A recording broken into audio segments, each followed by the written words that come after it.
So you don't know what you don't know, right? And that can be kind of scary sometimes, especially if you're trying to, say, start a business out of your passion for art. Today, I want to talk a little bit about everything that I've done so far, starting my art business over the last year. Now, I am not a business, financial, or legal expert, so please don't take any of this as financial or legal advice, but I am somebody who has now started 3 different businesses, and I grew up in a very entrepreneurial family. So my dad owns businesses, my sister owns businesses, and I've gotten to kind of look up to them as mentors. First and foremost, let's talk about the mentality shift that needs to happen when starting a business.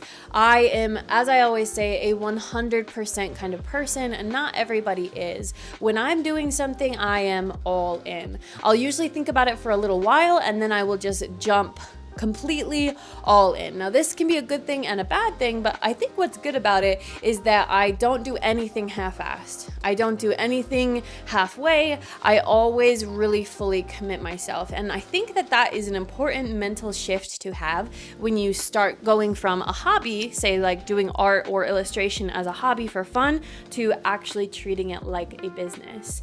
You want to really think out the different aspects of business, things that we're going to talk about today, and give yourself a plan. So one, I would encourage you to think, is this something that lights me up enough to do it for years and years and years and have so much passion on the days when it's going to be really hard? There will be days when you don't make money, when things don't turn out how you wanted, when maybe you owe money, like for taxes.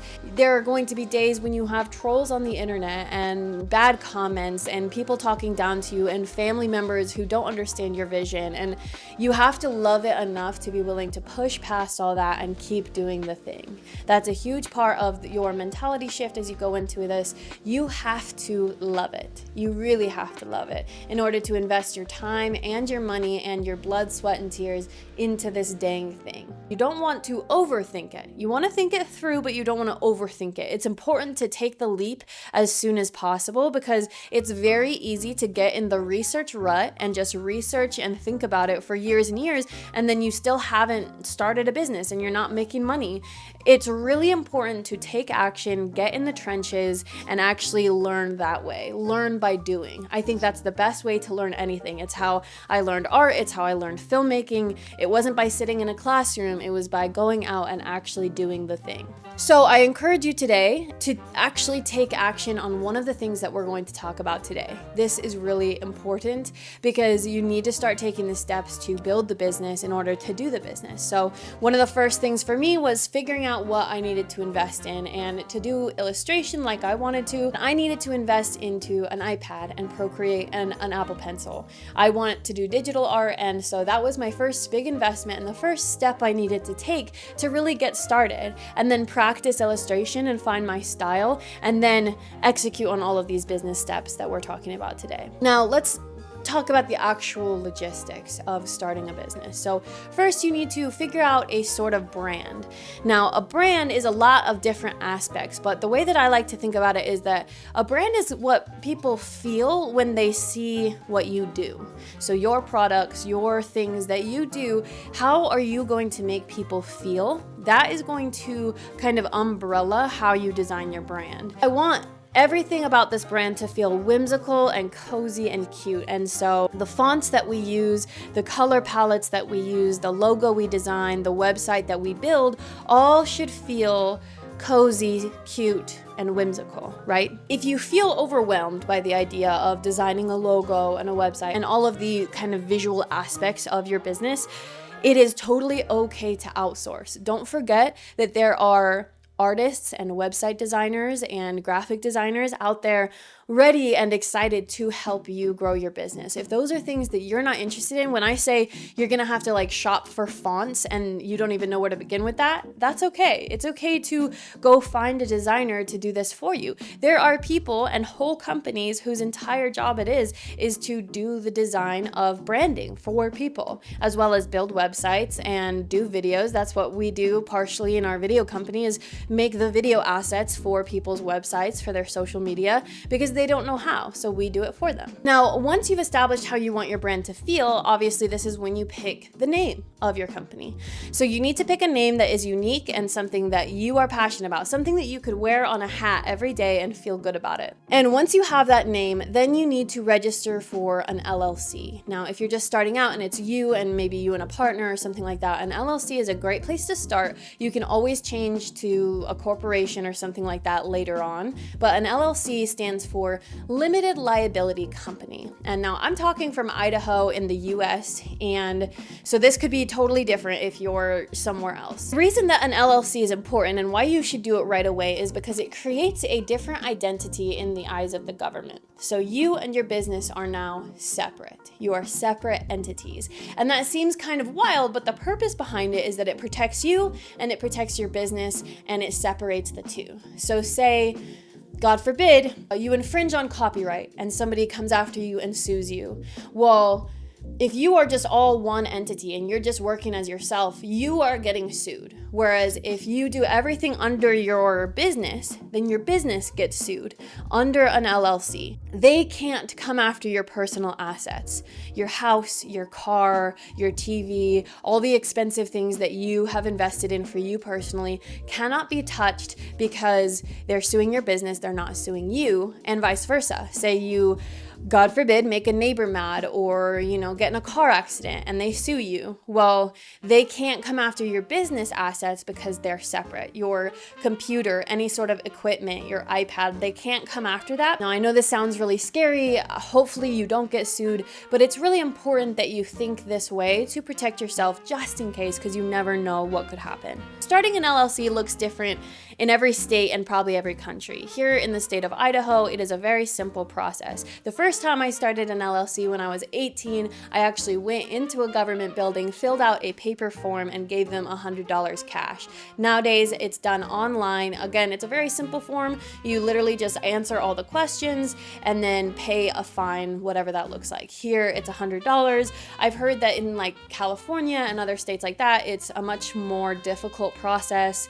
It costs a lot more money. It really just depends on your location. With this and the other applications I'm about to talk about, it is super important that when you Google it, you don't click on the first link that you see. The first couple links are going to be third-party people that are trying to start your LLC for you and are going to charge you more money for their services. You want to look for the .gov URL to know that you're actually on the government's website and not some third-party website who's trying to get more money from you. This is just really important because it's totally unnecessary to go through a third party. You can go straight to the government site and do it yourself. The other thing to keep in mind with an LLC is that after you've gotten the LLC, it's not over. You don't just own it forever. You're going to have to do an annual report. This means that every year, around the time that you filed your original report, your original LLC, you're going to have to tell the government that you're still in business and you still want to own this LLC. This is for a few reasons. One, they have so many people applying for businesses that they can't keep track of every business everybody has ever applied for. So every year they have to check in and be like, hey, is this still a business? Should we still care about this? And you have to tell them yes. If you forget, it's okay.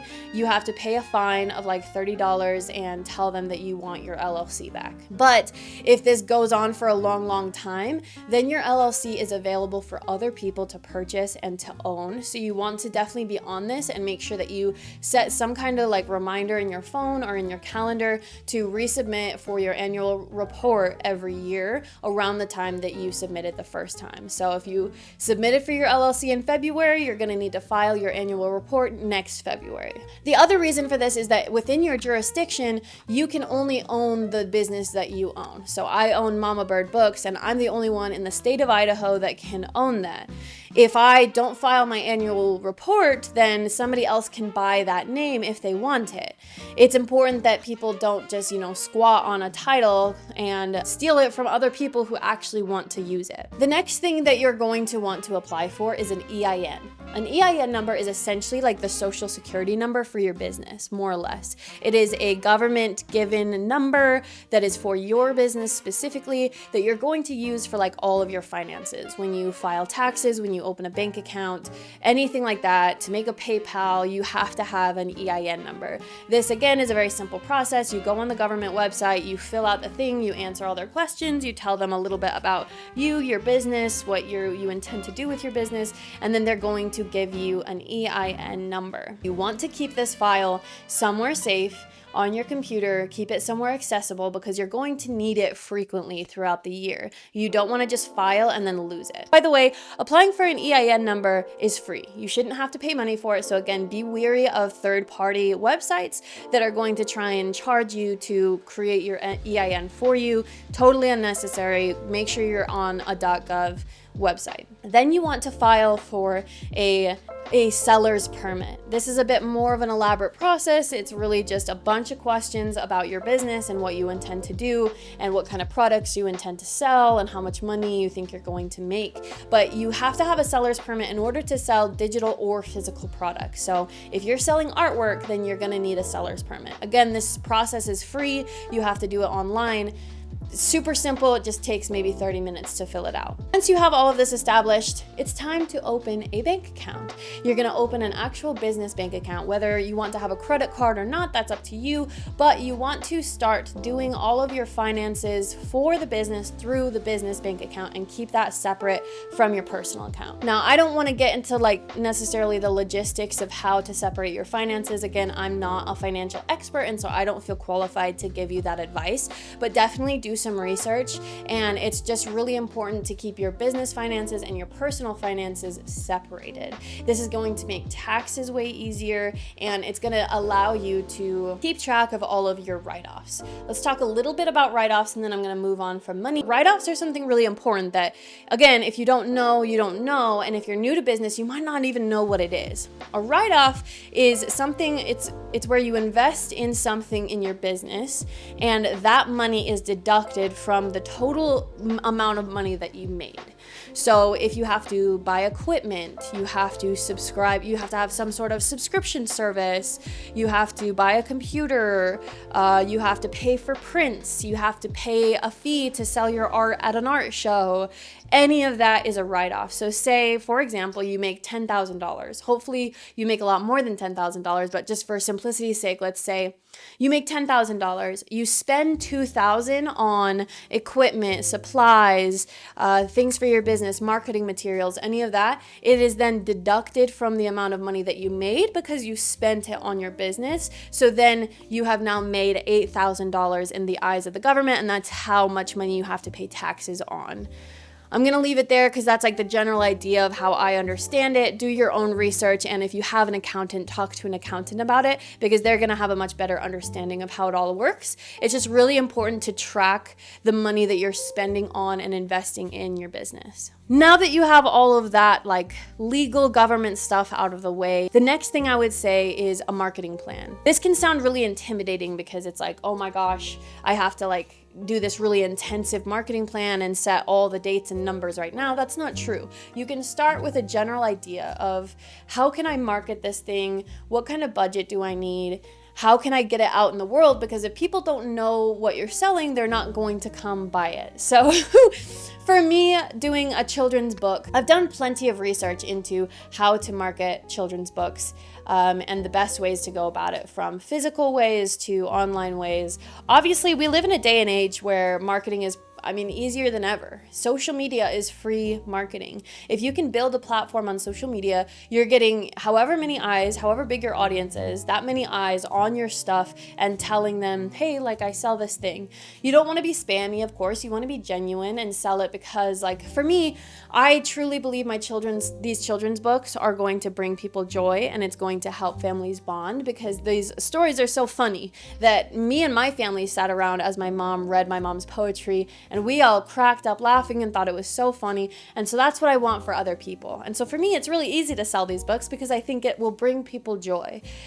You want to figure out what it is about what you're selling that you offer people, whether it's beauty, if you're selling paintings and you just are selling something beautiful. Again, I mean, I've got plenty of artwork in my house, so obviously people value that. People value adding beauty to their lives, or maybe it's a comic book that's entertaining, or a children's book that will teach your kids something. So social media is a great way to get people to look at it. Now, it is a really complex and hard thing to master. The algorithm is constantly changing. There's so many different platforms. What's right for you? I chose YouTube because I really like art YouTube. I've been watching a lot of artists on YouTube. I think studio vlogs are really fun. I think educational videos like this one are really helpful. And I just love finding videos of artists. And so I chose YouTube as my platform that I want to build and grow a community in. A website is my next thing that I'm going to do, and my email list. I'm going to do a monthly newsletter because I don't want to overwhelm my audience, but I want to stay on their radar as we push these books out and share my illustrations and things with the world.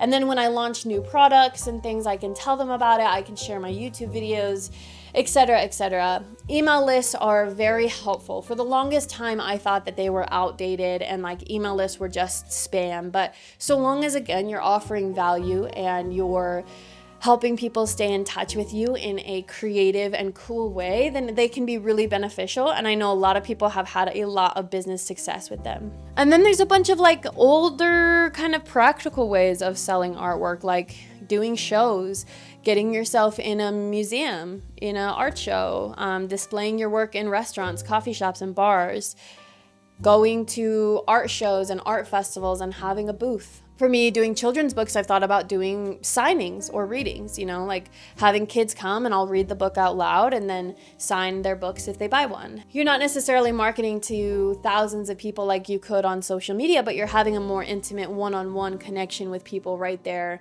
in front of you. I've used ChatGPT as a tool pretty extensively to put together my own marketing plan and how I plan on marketing my books. This video being one of them. So again, it's one thing to research and it's another thing to research and then act on the thing that you're researching. So as you build your marketing plan, make sure it's something that you can actually execute and not get overwhelmed. And it's okay to do one thing at a time. Just be I want to post once a week on Instagram for a while, and then maybe I'll eventually do paid ads, and maybe eventually, YouTube videos or something. It's okay to start slow and figure out what you're capable of as you go on, and then build up to a website and an email list and all these other things that can just help you to grow. And then one other kind of legal thing that I wanted to bring up, because it's something that I'm working on right now, is copyright. This might not be as applicable to everybody. If you are a fine painter, it might not be necessary to copyright all of your work. As an illustrator for a children's book, it's important to me that we copyright the book because it protects it, right? It tells the government, hey, we made this thing on this date, and if somebody else starts replicating it, it wasn't their idea, it was ours. And so I am getting my copyright done this week, and it will protect my mom's writing and also my illustrations. And that way it's just logged with the government. If somebody tries to steal it, then we have the legal protection to say, hey, we made it first, we made it on this date, and here's the proof. It might not be applicable to you in your art, but it's something to think about, especially in the world of writing or children's books or that kind of thing. You're going to want to protect your work. And then the last thing you want to really think about is just plan out how you intend to sell your products, whether you're selling digital products, say digital downloads that people can print from home and frame, or, digital coloring sheets that they can print for their kids or for them. Or if you want to, team up with a manufacturer who can manufacture your books for you or your artwork for you, whether it's a local printer or what have you. You'll just want to do a lot of research into how do you actually want to manufacture your own products and your marketing materials. Right now, I'm looking at, KDP versus Ingram Spark, which are different print-on-demand companies for self-published books.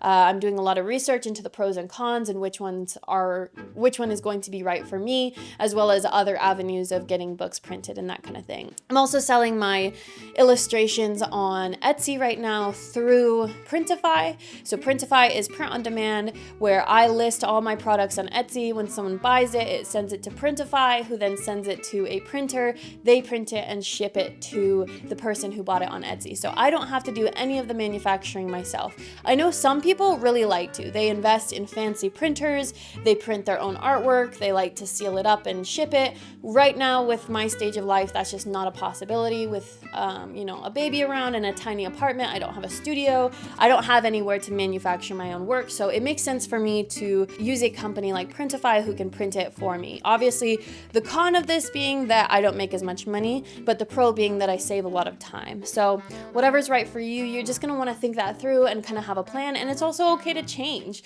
I've always been open to the idea of printing my own work eventually and doing it myself, but that's just down the line when I don't have a baby running around tearing everything up, you know? That is all I'm going to throw at you today, because that's pretty much everything I've done so far. Right now, I am in the early stages of getting ready to build my website and actually publish the books in August. I'm getting my copyright done this week, and I'm really excited. I just kind of wanted to share because, getting your LLC and getting your EIN and taking these big steps are just really exciting, and I wanted to share a little bit of an update of how the books are going so far. And also, I know that not everybody has this knowledge and not everybody has the business support and mentorship that I've had in my own life. And so I wanted to share some of these things with you and some of these steps that you can take as you build your art business. My name is Haley. I'm an artist, illustrator, and filmmaker, and I am so happy that you're here. So if you enjoyed this video or you got some value out of it, please hit like and hit subscribe so you don't miss any other videos like this. Let me know down in the comments which one you found the most helpful or where you're at in your business right now, because I would love to know, and I would love to chat about business and an art business and what it's like being a creative entrepreneur. So thank you so much, and I hope you have a beautiful rest of your day.